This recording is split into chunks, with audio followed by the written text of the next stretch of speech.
Hi అండి అందరికీ welcome back to ధన్యత క్యూటీ ఛానల్. అందరూ ఎలా ఉన్నారు? ఈరోజు నేను రోటీ మేకర్లో రోటీస్నే కాకుండా మనము చెక్కల్ని ఈజీగా క్రిస్పీగా ఎలా రెడీ చేసుకోవాలో చూపిస్తున్నాను. మీరు స్కిప్ చేయకుండా లాస్ట్ వరకు చూడండి. మనం 10 నిమిషాల్లో 100కి పైగా చెక్కల్ని చాలా ఈజీగా ప్రిపేర్ చేసుకోవచ్చండి. అంతే క్రిస్పీగా టేస్టీగా కూడా ఉంటాయి. ఇప్పుడు మనము ప్రాసెస్ని స్టార్ట్ చేద్దాము. ఫస్ట్ ఒక బౌల్ తీసుకోవాలి. అందులోకి 1/2 kg వరకు డ్రై రైస్ ఫ్లోర్ని వేసుకోవాలి. ఇక్కడ నేను చూపిస్తున్నటువంటి గ్లాస్ 1/2 kg గ్లాస్ అండి ఇది. ఆ గ్లాస్తో నేను 2 గ్లాసెస్ తీసుకున్నాను. ఇప్పుడు ఇందులోకి మనము 2 స్పూన్స్ వరకు నువ్వులు, 1 స్పూన్ జీలకర్ర, 1 స్పూన్ వాముని వేసుకోవాలి. ఇప్పుడు ఇందులోకి మనము స్పైసీనెస్ కోసం అని చెప్పి 2 స్పూన్స్ వరకు మిర్చి పౌడర్ని యాడ్ చేసుకోవాలి. ఇప్పుడు ఇందులోకి మనము కొద్దిగా పసుపుని యాడ్ చేసుకోవాలి. మీకు కావాలి అనుకుంటే పసుపుని స్కిప్ చేసుకోవచ్చు. ఇప్పుడు టేస్ట్కి సరిపడేంత సాల్ట్ని వేసుకోవాలి. మనము 2 గంటల ముందే నానబెట్టుకున్నటువంటి శనగపప్పుని ఇందులో వేసుకోవాలి. ఇప్పుడు మనము ఇందులోకి సన్నగా కట్ చేసుకున్నటువంటి కొద్దిగా కరివేపాకుని యాడ్ చేసుకోవాలి. ఇప్పుడు ఈ ఐటమ్స్ అన్ని నీట్గా కలిసేలాగా మనం ఒక గరిటెని తీసుకొని నీట్గా దీనంతటిని మిక్స్ చేసుకోవాలి. ఇక్కడ మనము యూస్ చేస్తున్నటువంటి పిండి అనేది ఎండి పిండి కాదండి, డ్రై రైస్ ఫ్లోర్ కదా, అందుకని చెప్పేసి మనం ఇక్కడ హాట్ వాటర్ని మాత్రమే యూస్ చేయాలి.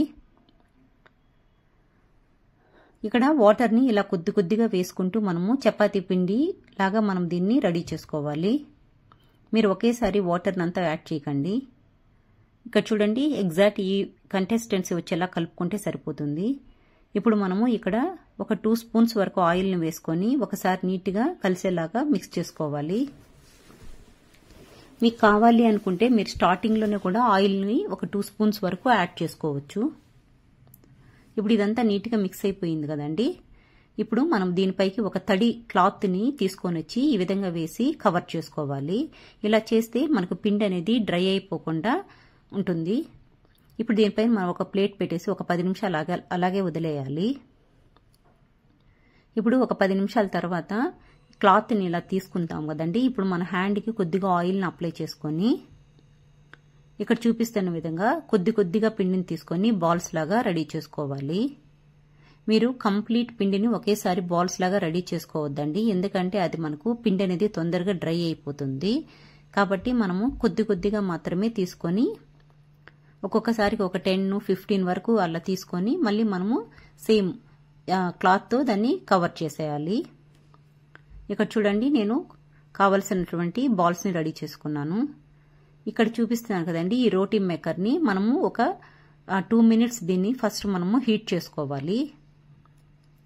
తర్వాత మనము స్విచ్ ఆఫ్ చేసేయాలి.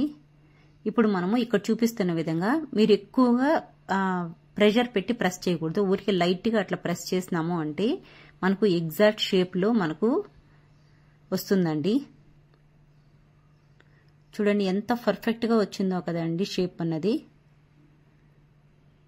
చాలా బాగుంటుందండి.